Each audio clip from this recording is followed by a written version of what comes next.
Despite what the title says, I have not actually deleted my Paramount Plus account. I'm only putting it on pause until Sonic Movie 3 comes out, and then I could binge watch the whole Sonic movie universe in one shot. But yeah, the Knuckles show came out today, and my just right out the gate rating was 7.5 out of 10. I'm not too sure what my final score will be. I don't know if it'll be a 7 or like an 8, or if I'll be somewhere in the middle. I'll probably watch it again before I give you guys like a solid number, but it's somewhere between a 7 or an 8 out of 10. Some things are kind of holding it back, some things are really pushing it forward, and I really want to at least get into a somewhat spoiler-free discussion of what it is about this show that it's been done well, and what it is about the show that I think could have been done better. Kind of just give you guys my thoughts, my theories, and for those of you who can't watch or haven't watched it yet. So this is a 6-episode show. It's like one of these Marvel TV shows where it's kind of like filmed like a movie, but it's not a movie. For some reason they cut it up into 30-minute segments. My issue with doing things that way is that you have a lot of parts of it where it kind of like goes on for too long, or that really could have been slimmed down. And I think there is one scene in episode 3, for example, where they could have cut down like one scene where him and his sister are like arguing, because that goes on for like 3 or 4 minutes, like where they're just going back and forth, and it's like, I get it. Even like the Loki show for like Marvel, like that was one where the first season I thought could have been a really good movie. I haven't watched the second season yet, but there are just some scenes that just go on for a few minutes longer than they should, and if you just cut down on those scenes, you could have made it like a 2-hour movie. So that's why I don't consider these 6-episode shows to be shows, really. They're really just movies that just these companies want to market their streaming platforms, so they sort of spend a little less money on it just so they could call it a show, like kind of split it up into segments, but like you can see it's a movie. It's just definitely not paced like a show, it's paced like a movie. Compared to Marvel TV shows, Knuckles' show is like cinema, but I'm not sure who it's made for, because the sweaty Sonic fans are not going to like this, and I've heard nothing but bad reviews from sweaty Sonic fans. And when I say sweaty, I don't mean sweaty to be insulting, but I just mean Sonic fans who are just like really into Sonic and into like lore and just the entire franchise. I feel like there's a lot of those people who just will not like this show, because Knuckles as a character has been very mistreated throughout the years, and I don't think putting this into Knuckles' history will make that fact any better. But I'll get more into that particular point later. Just for future context, I don't mind you guys hating on the show. I have no qualms with people posting their opinions, but like, please do not post weird shit like this. Like, I don't give a fuck who this guy is. Like, I know who he is. Like, I've seen some of his videos before, and you know, because I interact with some Sonic content, his tweet started popping up on my feed today. Just don't be fucking weird like this. Be normal about it. If you're gonna live tweet the show or like subtweet the show, whatever the fuck the proper terminology is, just don't be weird, right? And I get that this show has caused a lot of controversy. Some people really love it and some people really hate it, and I think there's a lot of people who are kind of just in between. For some reason, this guy cannot be normal about it. That's gotta be racist. But like his other tweets are, you know, kind of funny. Like, I get it. He was, you know, he's trying to be like over the top about it. And yeah, you know, the Sonic Frontiers Prologue Divergence is a way better introduction or like showcase of Knuckles than this Knuckles show is. And I think that is very true, right? And then more weird shit. I don't know why you would post something like that. This kind of showing just how people are reacting to the show. There's people acting like this is the worst thing, the worst piece of Sonic media ever. And then there's other people who kind of just appreciate it for the memes, because at the end of the day, this is just a comedy flick with Knuckles as a selling point. He's not the focus, he's just there. It's kind of like Fire Emblem in Tokyo Mirage Sessions, and I didn't like Tokyo Mirage Sessions, but over time, after playing the game, I realized, like, if you don't take it seriously, it's really not that bad. But if you're expecting something serious from it, that's when you're really going to be suffering. That's kind of where the line is drawn between who will enjoy this and who will not. And I think some of this really comes from people who just, I don't know, just don't interact with a lot of non-Sonic media. Like, they're always interacting with something Sonic related. And I think it's hard for them to kind of like take a step back and appreciate something for what it is. Not everything has to be like a love letter to the series. Some things can just exist. Not everything has to be that deep. In my personal experience, I really have no qualms with this show, other than like a few things that I think could have been improved on. But overall, I had a pretty good time watching, and I just think it's overall a good time to be a Sonic fan. An interesting time to be a Sonic fan. I think Sonic has more than redeemed himself from his like pitfall from both 06 and from Boom, right? I know people tend to quote those as Sonic's rough transition, but I think like there was genuinely just this frustration in the community about like the entire franchise because everything seemed pretty low quality until Mania. That dread was like real, and Mania kind of helped a lot of people get out of that because now Mania existed. Now we have something we can hold on to. Once Frontiers came out, like with Team Sonic Racing, I think a lot of people, you know, it's a low budget, like they were kind of distractions like Team Sonic Racing and Sonic Colors Ultimate. But once Frontiers came out, I was satisfied. I feel like this series is back on its feet. We're back on top of the world. Sonic is doing better than ever. And I feel like people who aren't really of that mindset are kind of the people who don't enjoy this show. Maybe, I don't know. That's only my speculation, but I feel like I'm completely satisfied. Like it's kind of like eating a full course meal and then having like dessert. Like the Knuckles show, the entire Sonic movie universe to me is just a dessert. There's nothing about this series that can really like do wrong for me unless it's like really bad. Like if it was really bad, I would be against it, but this is genuinely like the Knuckles show was genuinely a pretty fun time, and I don't need this to be Knuckles' deep origin story with like a lot of moody bits in between. I think it's okay the way it is. There really isn't much to spoil about the show. There are some really good moments in it. It's more about Wade than it is about Knuckles.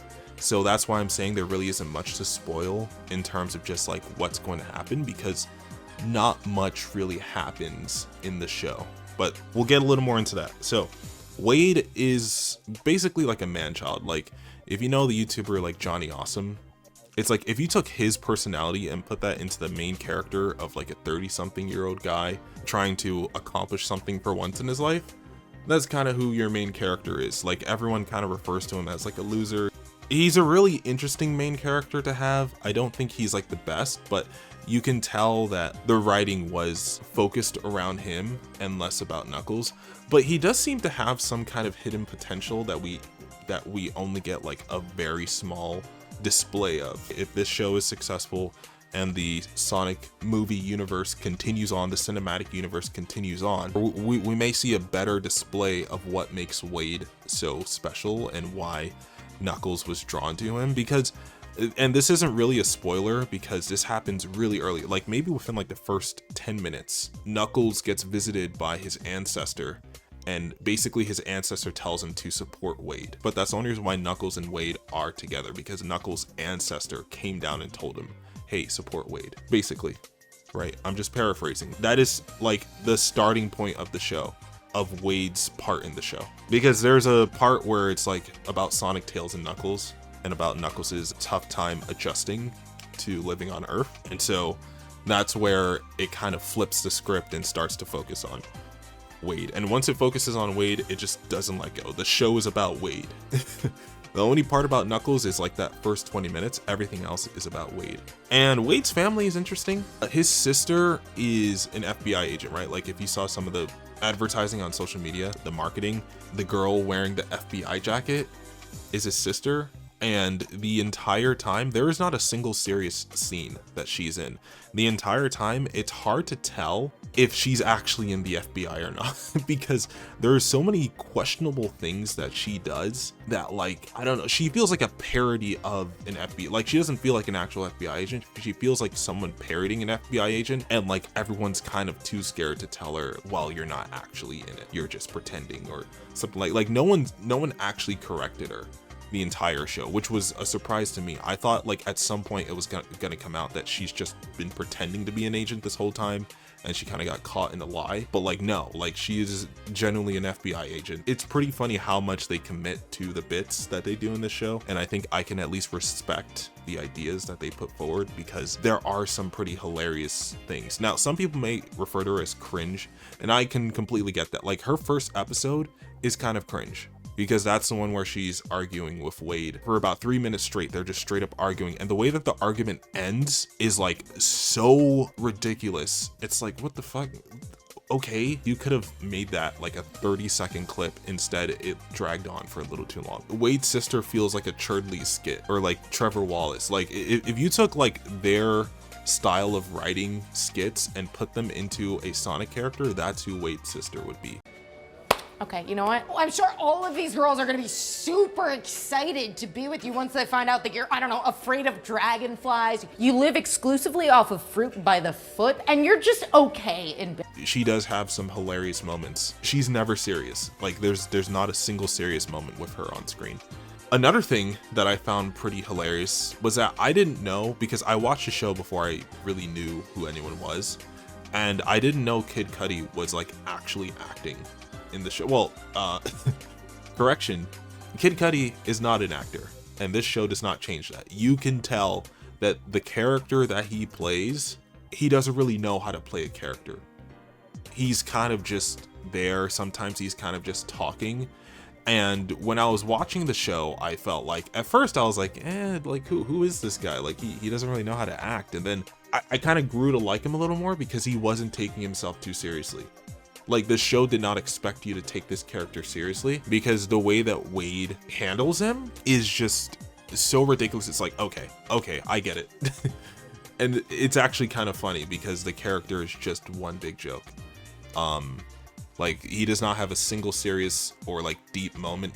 After the very first scene that he's in, where he seems kind of intimidating, he completely cracks. And once he cracks, like, he does not go back to being serious again. Like, he is just this complete goof troop the entire show. I've kind of grown to like him a little more, and I don't know if we'll see him again, because he gets handled, per se. Pretty hilarious character. And I think it's even funnier that he didn't really know how to act, because then that kind of makes it like he really is just a rapper playing a character. Like, they really just got him just because, and I think that's even funnier, you know, almost like a SNL skit kind of way. One thing about the lore or the backstory of Knuckles is that they do go over it in the show, but in the weirdest way. And as I've mentioned before, Knuckles and Wade have some weird connection that the show is like not really trying to explore. It mentions it, it brings it up, and we see Wade do something crazy, but we don't really know why, and it's never really explained why that is. It just is. It's a really interesting connection, but because the show does not take itself too seriously, you'll get like a few scenes of it, but that's really it. And then episode 4, a lot of people are going to talk about, because that's where we get most of Knuckles' backstory, but we get it in like the weirdest way. And I think if you just come into the show not expecting too much, you're going to be just fine. And it even goes over some lore that I don't think was ever really explored in the Sonic canon either. So I think that was pretty interesting. Even though it's in the most ridiculous way, it kind of explains why Knuckles has fire powers and such. So that's interesting. And so this movie overall kind of has the same feel as like Thor Ragnarok. Like, if you don't fuck with the Thor movies, or if you don't at least fuck with Thor Ragnarok, you won't like this movie, because this movie has the exact same like tonality. And I'm saying movie like because I see it as a movie. I don't see it as a show. I see it as as a 3-hour long movie. And Thor Ragnarok was hilarious, and the jokes were just back to back to back back to back, to the point where it's like, yes, there was serious stuff going on with like Odin and like, you know, them needing to find like, or them getting kicked out of Asgard and Ragnarok happening because of like Hela, I think her name is. And yes, there are, you know, serious legitimate moments in the Thor Ragnarok movie, but it's overall a pretty goofy movie. It is Goof Troop the movie. And I think Idris Elba is like the perfect metaphor, or the like Thor and Idris Elba's Knuckles are like the perfect comparisons. They are like almost 1-to-1 with like the way that they bring life, or the way that their characters work in their world. You know what I'm saying? So it almost feels like a Thor Ragnarok kind of experience. So there are some serious moments in the show that kind of set up for Shadow, because they talk about Gunn's origins a little bit in the show, and I think that was pretty interesting. But again, comedy flick, it's not gonna last long, but at least it does bring up something.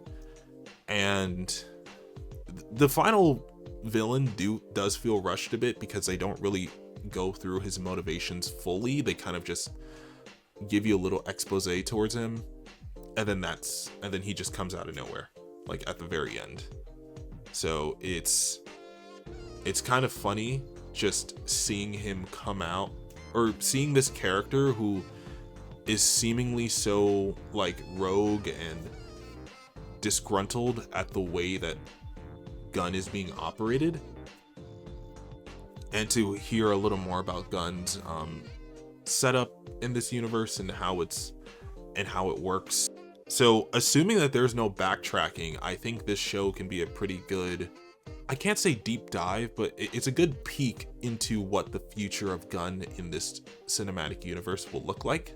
Gunn is like not like a real operation, or it's not like an honest operation, basically. So whereas in the regular Sonic universe, it's kind of implied that like Gunn is like the world government, like the human world government. In this, where it's more based in our, you know, kind of world and the way that we understand things, Gunn is more like underground than it is like a proper government entity, which I think is pretty interesting, because in Shadow the Hedgehog, Gunn is working with the president, right?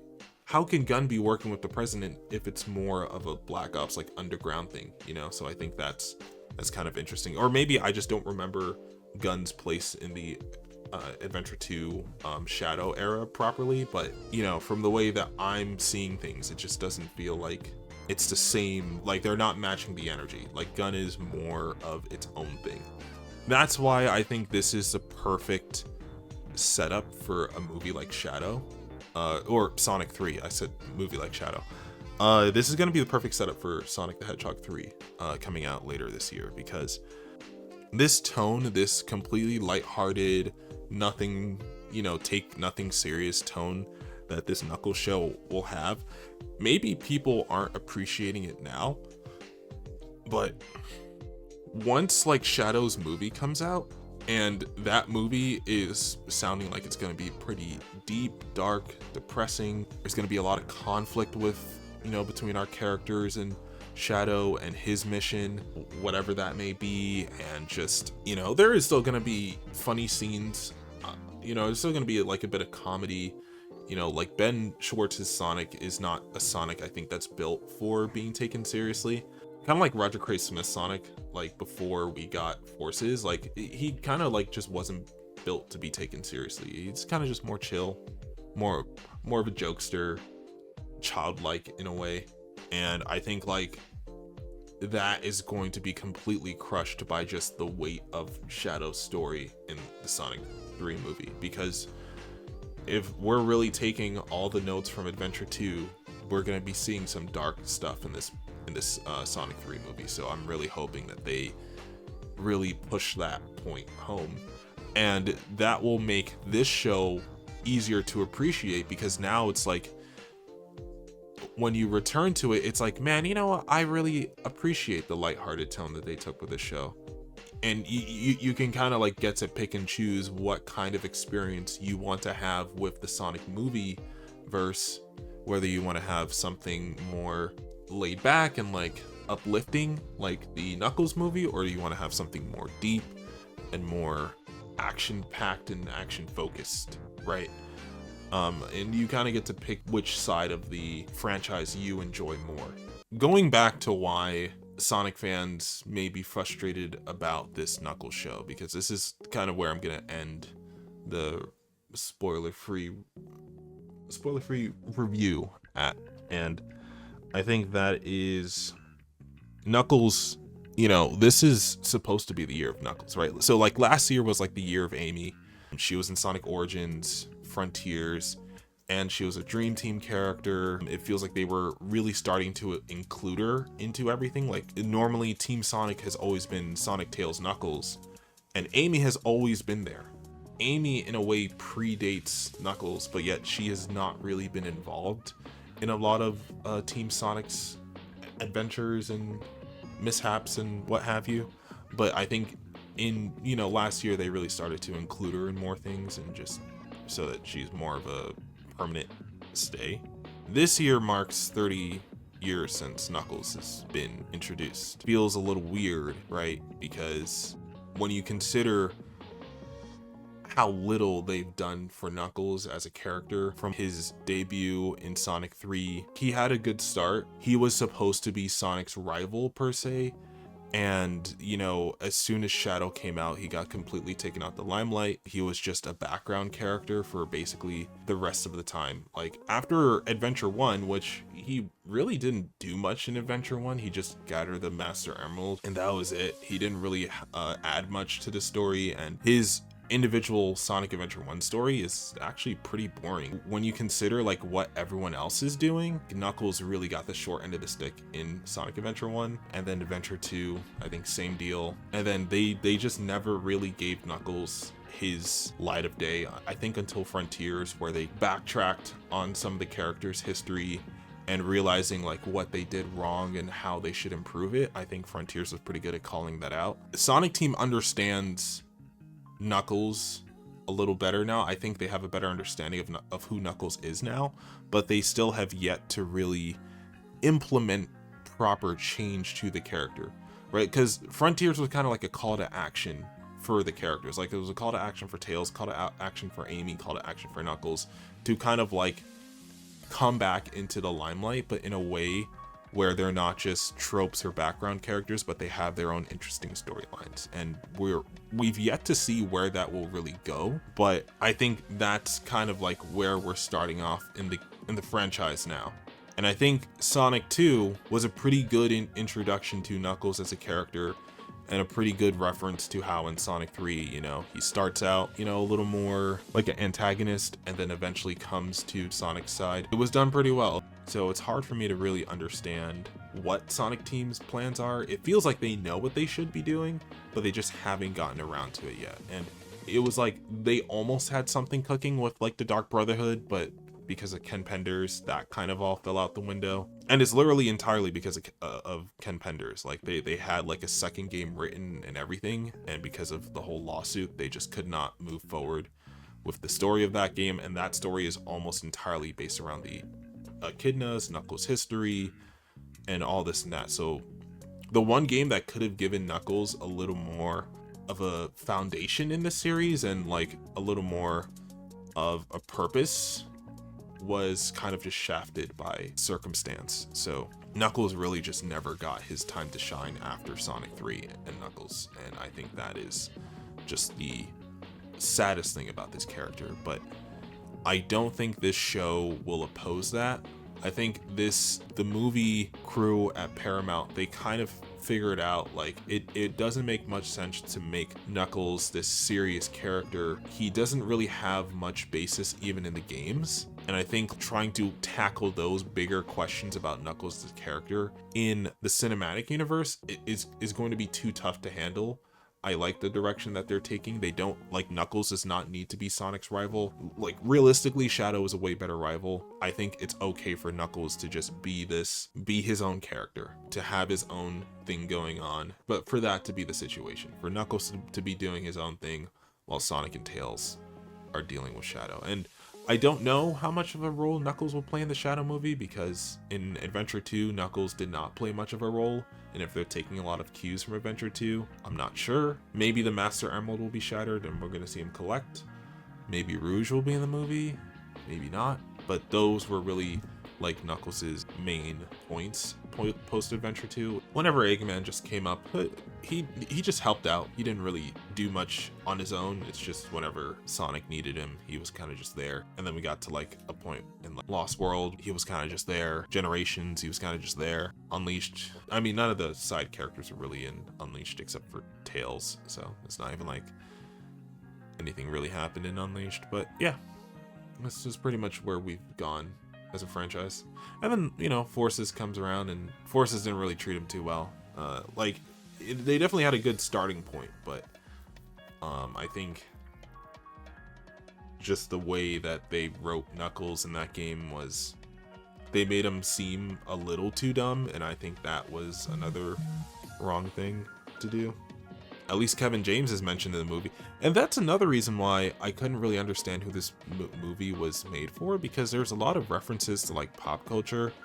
And it feels like a lot of the references, like Mall Cop, that's a really old movie. You know, like they were referencing like things from like the 90s. And I'm like, there's no way like this is like a kid's movie, right? I mean, like a kid's exclusively for kids. It feels like they kind of want to cater to adults as well. So they kind of have like this mixed audience thing going on here. I mean, the best thing you can do if you really want to see more from Knuckles is to, you know, give your criticism, but to continue to support the franchise, because that's the only real way things get better, is if you support them. Half the time, if something is not making money, because we live in a society, if something's not making money, they're just going to cut it. They're just going to say, we're done with it then. But if something's making money, but there is still a lot of constructive criticism, they will take that criticism. It's not guaranteed that they'll take the criticism. You're going to have a better chance than if you stay completely negative about it the entire time. I would say just keep your mind open. He has a lot of work to do as a character, but I don't mind where they're taking him in this movie direction. We'll have to see how the games treat him first, because Frontiers was fine, but we'll have to see how they continue to treat him in the games and moving forward. I trust Ian Flynn with Knuckles as a character. I think he knows the franchise, and I don't really have much issue with this show. I've yet to actually finish Sonic Prime yet, so maybe if I finish Sonic Prime, I may feel a bit differently, but I don't think Sonic Prime Knuckles was any worse. I actually kind of liked some of the Knuckles in Sonic Prime.